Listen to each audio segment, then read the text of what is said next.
Assalamualaikum warahmatullahi wabarakatuh. Salam sejahtera buat kita semuanya. Hai semuanya, jumpa lagi di channel Gurupedia. Nah, pada kesempatan hari ini kita akan bahas tentang debat.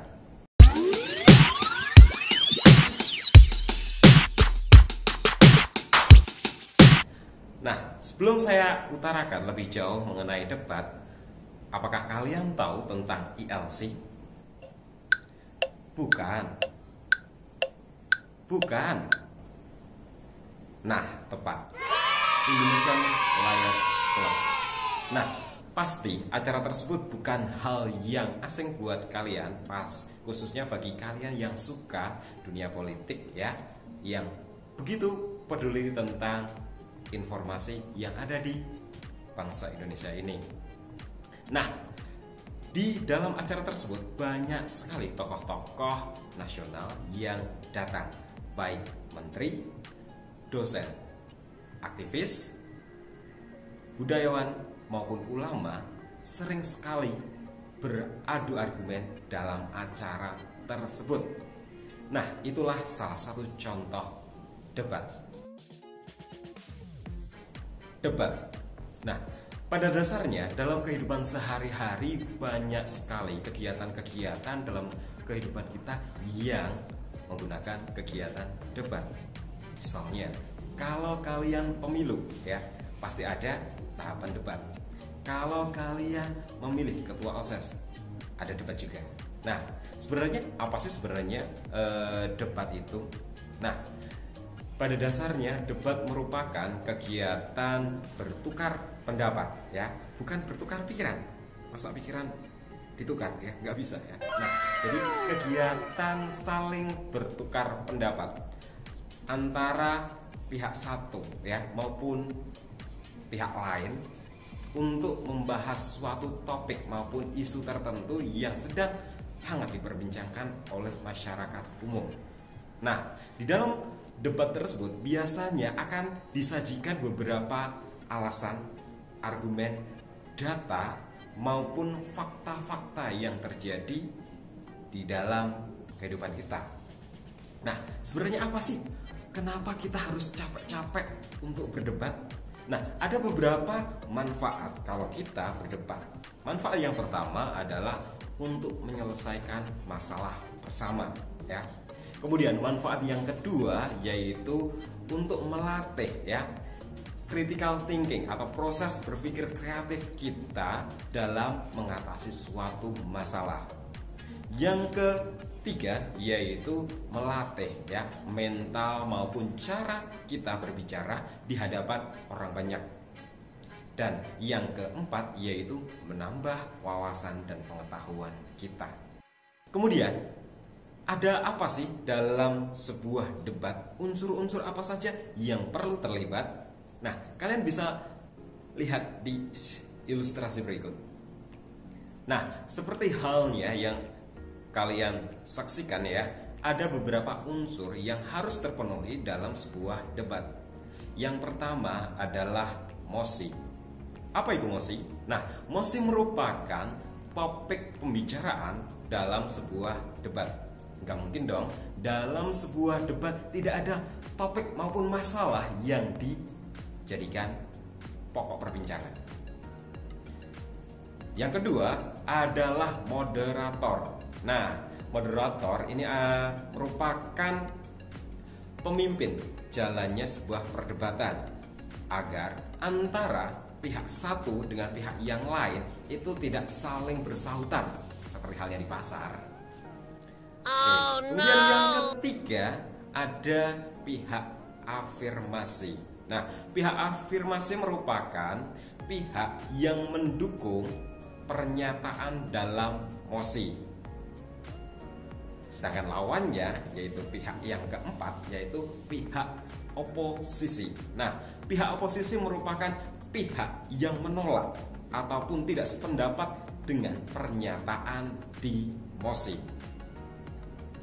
Kemudian yang kelima yaitu juri maupun penonton. Nah, dewan juri maupun penonton ini adalah sebagai pihak penilai jalannya sebuah diskusi. Mereka bertugas dan ya menilai argumen manakah yang paling kuat, yang disertai dengan data, disampaikan dengan faktual secara komunikatif, ya.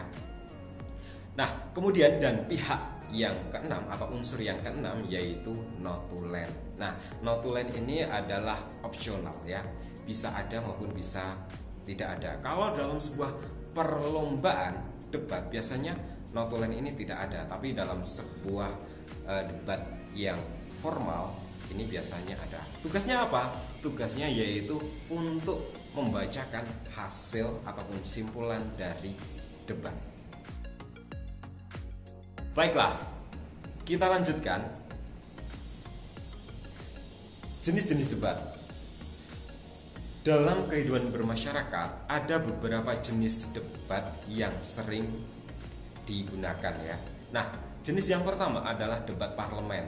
Nah, debat ini biasanya digunakan dalam sebuah persidangan MPR maupun DPR.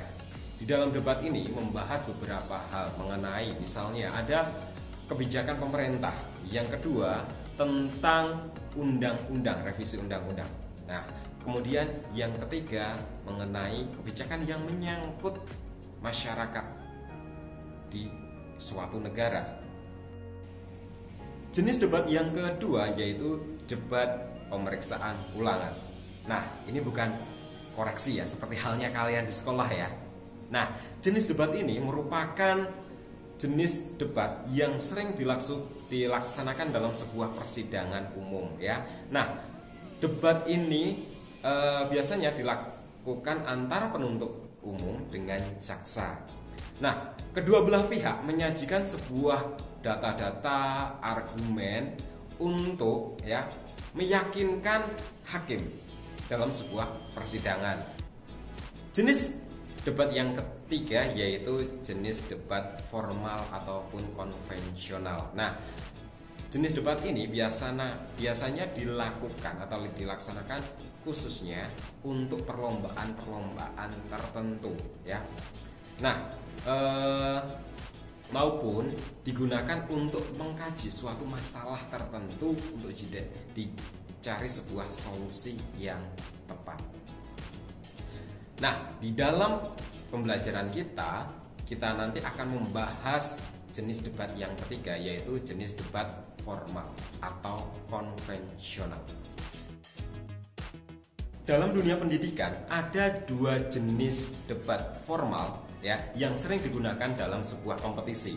Yang pertama adalah ASEAN Debat Parliamentary dan yang kedua adalah Australia Debat Parliamentary.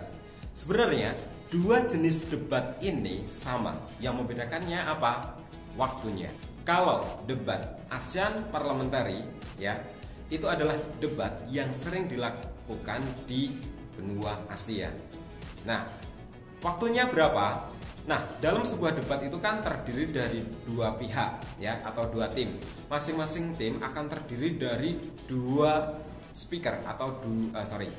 speaker, ya, tiga pembicara. Masing-masing pembicara nanti akan diberikan waktu selama 7 menit 20 detik untuk menyampaikan argumennya. Nah, di bagian penutup atau simpulan, masing-masing tim baik afirmasi maupun oposisi akan diberikan waktu menyampaikan simpulan itu selama 4 menit untuk ASEAN Debat Parliamentary, sedangkan Australia Debat Parliamentary itu selama 5 menit. Itulah perbedaannya. Lantas, bagaimana sih cara atau tata cara debat dilaksanakan? Nah, ada 3 struktur dalam sebuah perdebatan, ya. Yang pertama adalah pembukaan. Nah, di sini biasanya disajikan oleh moderator mengenai latar belakang diadakannya sebuah debat, kemudian menyajikan sebuah mosi, ya, latar belakang suatu mosi, itu pembukaan. Kemudian struktur yang kedua yaitu struktur argumentasi. Nah, struktur argumentasi ini disajikan oleh dua belah pihak yang berdebat, ya, baik afirmasi maupun oposisi. Dan bagian yang terakhir yaitu simpulan. Nah, bagian simpulan ini disajikan oleh kedua belah pihak ya, baik afirmasi maupun oposisi.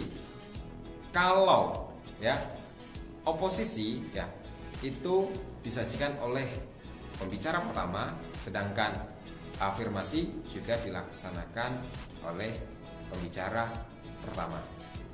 Lantas bagaimana pelaksanaan dalam sebuah lomba debat? Bisa kalian lihat di dalam sebuah ilustrasi berikut.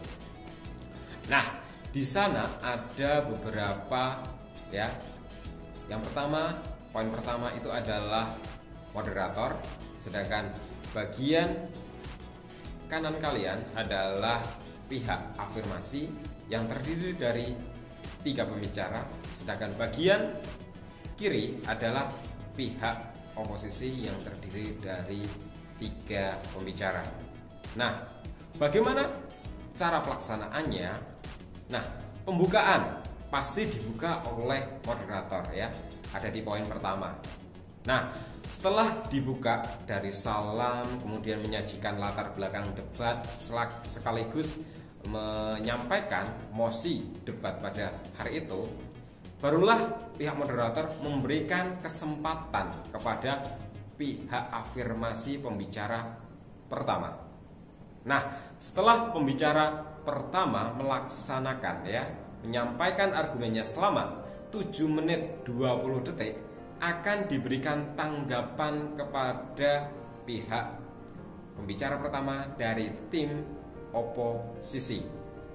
Begitu juga berikutnya akan dibalas oleh pihak kedua dari tim afirmasi, kemudian pihak kedua dilanjutkan pihak kedua tim oposisi, dilanjutkan lagi ke pihak ketiga tim afirmasi, dan selanjutnya dilanjutkan pembicara ketiga dari tim oposisi selama masing-masing 7 menit 20 detik.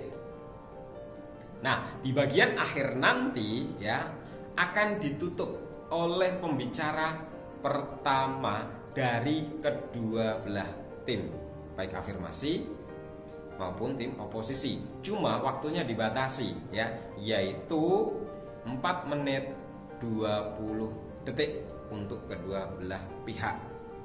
Lantas, apakah dalam setiap perlombaan ini pihak lawan boleh mengajukan sanggahan? Boleh ya. Setelah menit pertama dari tiap pembicara ya, nanti dari pihak lawan boleh menyampaikan sanggahan maupun pertanyaan. Waktunya berapa? 15 detik ya, bukan menit ya, detik untuk melakukan pertanyaan maupun sanggahan antara menit 1 sampai menit 6 ya. Nah, itulah tadi bagaimana cara penyajian lomba debat, khususnya ASEAN Debat Parliamentary. Sampai di sini saya harap paham ya. Jika ada pertanyaan, silahkan kalian cantumkan di kolom komentar. Sebelum video ini berakhir, ada beberapa pertanyaan nih yang akan saya ajukan kepada kalian. Apa sih tugasnya moderator? Apa sih tugas tim oposisi? Antara penyaji pertama, kedua, ketiga, apakah sama semua? Apakah berbeda? Nah, silahkan kalian cari tugas-tugasnya dari kelima unsur ini nanti, kemudian kalian tulis juga di kolom komentar. Oke, nah demikian video yang bisa saya sampaikan. Jangan lupa tetap dukung dengan cara like, share, and subscribe video ini, karena dukungan kalian adalah semangat saya. Oke, jumpa lagi di video berikutnya, dan assalamualaikum warahmatullahi wabarakatuh. Bye bye.